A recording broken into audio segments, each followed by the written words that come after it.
नमस्कार मंडळी येणाऱ्या 9 तारखेला बैलगाडी शर्यत क्षेत्रातील सर्वात मोठं मैदान पार पडणार आहे.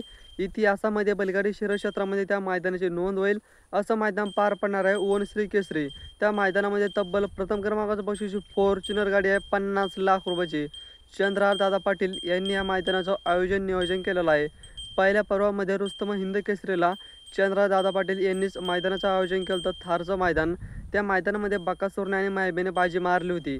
आता पुन्हा चंद्रहार पाटील यांनीच रुस्तम हिंद केसरी पर्व दुसरे वन श्री केसरी मैदान म्हणून नियोजन केलं येणाऱ्या 9 तारखेला.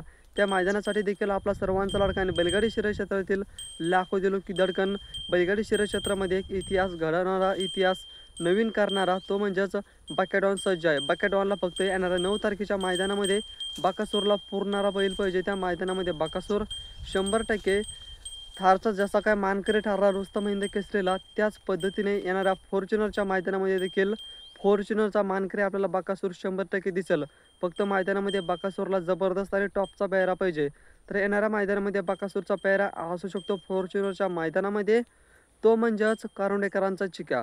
कारुंडेकरांचा चिक्या आणि आपला सर्वांचा लाडका लाखो दिलो की धडकन रुस्तम हिंद केसरी बकासूर येणाऱ्या फॉर्च्युनरच्या मैदानामध्ये हा जोड आपल्याला 100% पाळताना दिसणार आहे. म्हणजे चालू शर्यतीमध्ये 7-8 मैदानामध्ये हा जोड एकत्र पळाला आणि त्या मैदानामध्ये 1 नंबर केल्याशिवाय ह्या जोडीने सोडलंच नाही. आतापर्यंत जेव्हा हा जोड एकत्र पळाला तेव्हा एकच नंबर केला. फिक्स म्हणजेच 99% हा जोड आपल्याला पाळताना दिसणार आहे.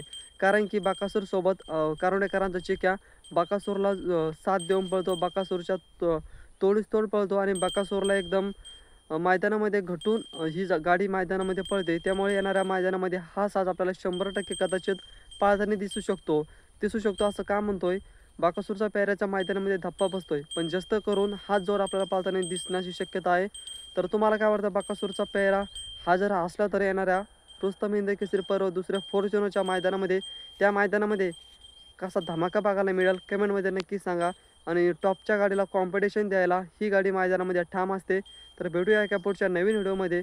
चॅनलवर नवीन असाल तर एक सबस्क्राईब नक्कीच करा. धन्यवाद.